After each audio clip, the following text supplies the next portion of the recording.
नमस्कार दोस्तों। दोस्तों आज की इस वीडियो में हम लोग पढ़ने वाले हैं सामाजिक विज्ञान के कुछ महत्वपूर्ण प्रश्नों को जो एग्जाम के पॉइंट ऑफ व्यू से काफ़ी इम्पोर्टेंट है।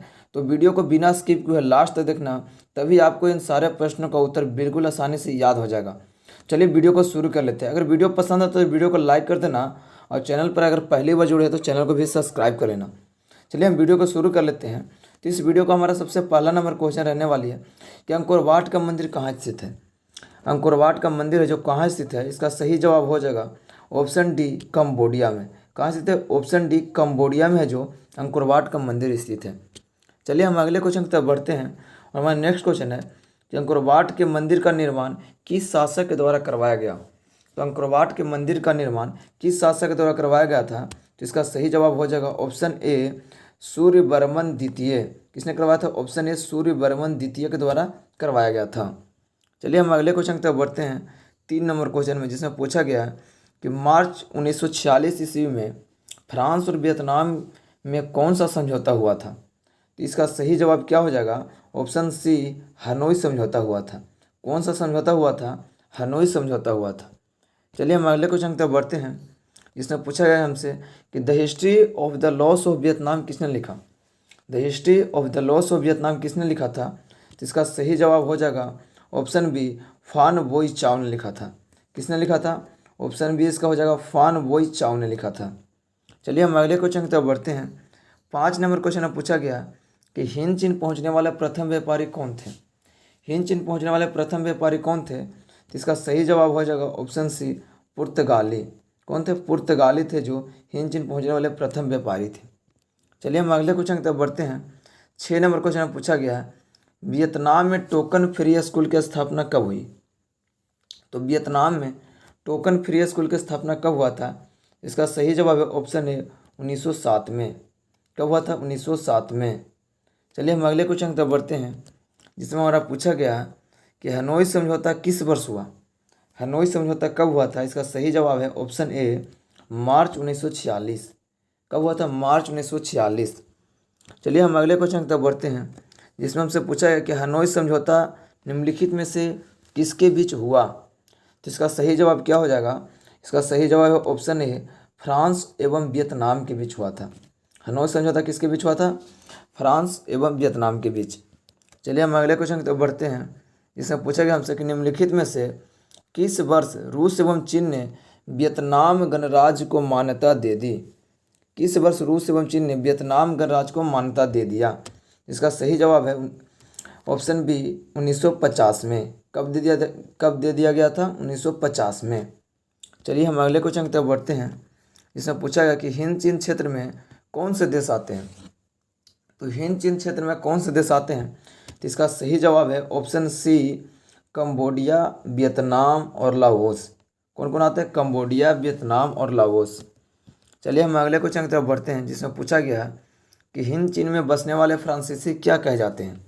तो हिंद चीन में बसने वाला फ्रांसीसी को कोलोन कहा जाता है, इसलिए ऑप्शन सी इसका सही जवाब है कोलोन। चलिए हम अगले क्वेश्चन की तरफ बढ़ते हैं, जिसमें पूछा कि नरोत्तम सिंहानु कहाँ के शासक थे। नरोत्तम सिंहानु कहाँ के शासक थे? इसका सही जवाब है ऑप्शन बी कंबोडिया के। कहाँ के शासक थे? कंबोडिया के।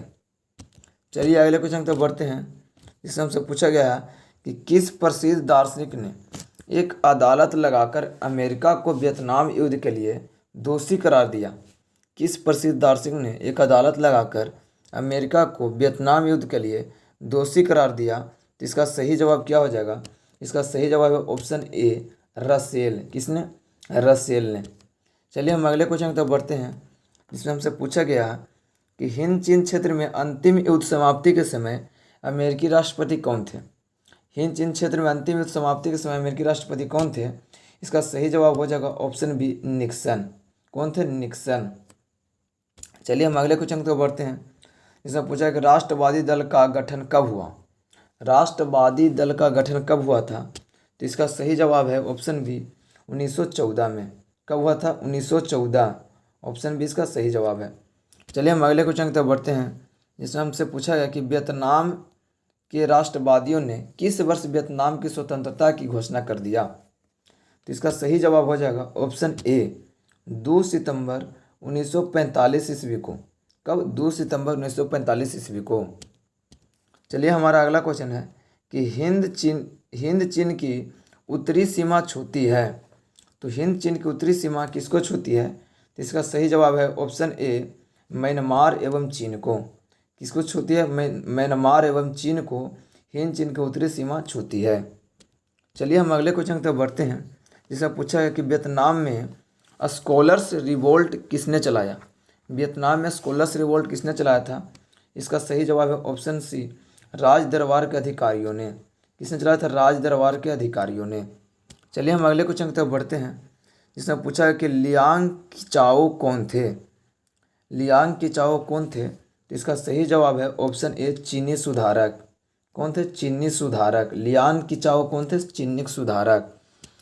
चलिए हम अगले क्वेश्चन की तरफ बढ़ते हैं, जिसमें पूछा गया है कि हो ची मिन्ह का शाब्दिक अर्थ क्या होता है? हो ची मिन्ह का शाब्दिक अर्थ क्या होता है? इसका सही जवाब है ऑप्शन ए, पथ प्रदर्शक। क्या होता है? पथ प्रदर्शक। चलिए हम अगले क्वेश्चन की तरफ बढ़ते हैं, जिसमें पूछा कि वियतनामी कम्युनिस्ट पार्टी के संस्थापक कौन थे? वियतनामी कम्युनिस्ट पार्टी के संस्थापक कौन थे? तो इसका सही जवाब हो जाएगा ऑप्शन डी, हो ची मिन्ह। कौन थे? हो ची मिन्ह थे, जो वियतनामी कम्युनिस्ट पार्टी के संस्थापक थे। चलिए हम अगले क्वेश्चन की तरफ बढ़ते हैं, जिसमें पूछा गया है कि एकीकृत वियतनाम की स्थापना किस वर्ष हुई? एकीकृत वियतनाम की स्थापना किस वर्ष हुई थी? इसका सही जवाब है ऑप्शन डी, 1975 में। कब हुआ था? 1975। चलिए हम अगले क्वेश्चन की तरफ बढ़ते हैं, जिसमें पूछा गया हमसे कि हिंद चीन के दक्षिण में कौन है? तो हिंद चीन के दक्षिण में क्या है? तो इसका सही जवाब है ऑप्शन बी, कौन है? चीन सागर। हिंद चीन के दक्षिण में कौन है? चीन सागर। चलिए हम अगले क्वेश्चन की तरफ बढ़ते हैं, इसमें पूछा है कि निम्नलिखित में से किस शताब्दी में कम्बोज का पतन हो गया था? किस शताब्दी में कम्बोज का पतन हो गया था? तो इसका सही जवाब है ऑप्शन बी, 16वीं शताब्दी में।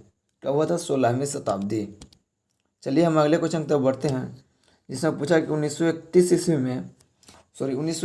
ईस्वी तक वियतनाम विश्व का तीसरा बड़ा निर्यातक देश कौन बन गया?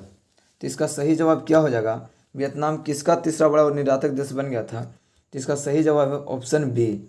क्या? ऑप्शन बी, चावल का। चावल का तीसरा सबसे बड़ा निर्यातक देश बन गया था।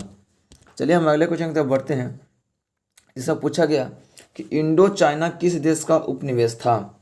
तो इंडो चाइना किस देश का उपनिवेश था? इसका सही जवाब है ऑप्शन सी, इंग्लैंड का।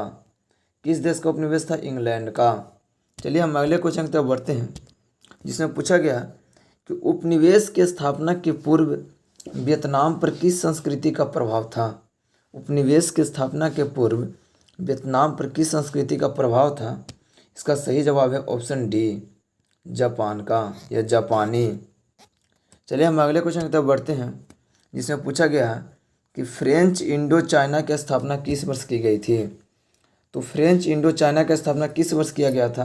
तो इसका सही जवाब है ऑप्शन सी, 1883 ईस्वी में। कब किया गया था? 1883 ईस्वी में।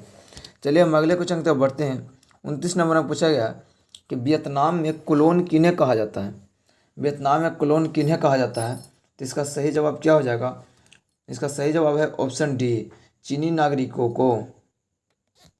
किसे कहा जाता है वियतनाम में कोलोन? चीनी नागरिकों को। चलिए हम अगले क्वेश्चन की तरफ बढ़ते हैं, जिसमें पूछा गया, ये हमारा वीडियो का लास्ट क्वेश्चन रहने वाली है, जिसमें पूछा गया हमसे कि वियतनाम में यंग अनाल दल की स्थापना किन लोगों ने किया था? तो इसका सही जवाब हो जाएगा ऑप्शन बी, पूंजीपतियों ने। किसने किया था? पूंजीपतियों ने। तो हमारा इस वीडियो का लास्ट क्वेश्चन यह था। आई होप कि इन सारे प्रश्नों का उत्तर आपको याद हो गया होगा और वीडियो भी पसंद आया होगा। तो अगर वीडियो पसंद आया तो वीडियो को लाइक कर दीजिए, और चैनल को अभी तक सब्सक्राइब नहीं किया तो चैनल को भी सब्सक्राइब कर दीजिए, क्योंकि इस तरह से इस पर जितने सारे भी ऑब्जेक्टिव हो या सब्जेक्टिव हो, सारे चैप्टर वाइज सारे सब्जेक्ट की वीडियो इस चैनल पर कराई जाती है। तो चैनल को सब्सक्राइब करके बेल आइकन को प्रेस कर लेना, ताकि आगे का आने वाला वीडियो का नोटिफिकेशन भी आपके फ़ोन पर पहुंच सके। चलिए मिलते हैं अगले वीडियो में, तब तक के लिए जय हिंद, जय भारत दोस्तों।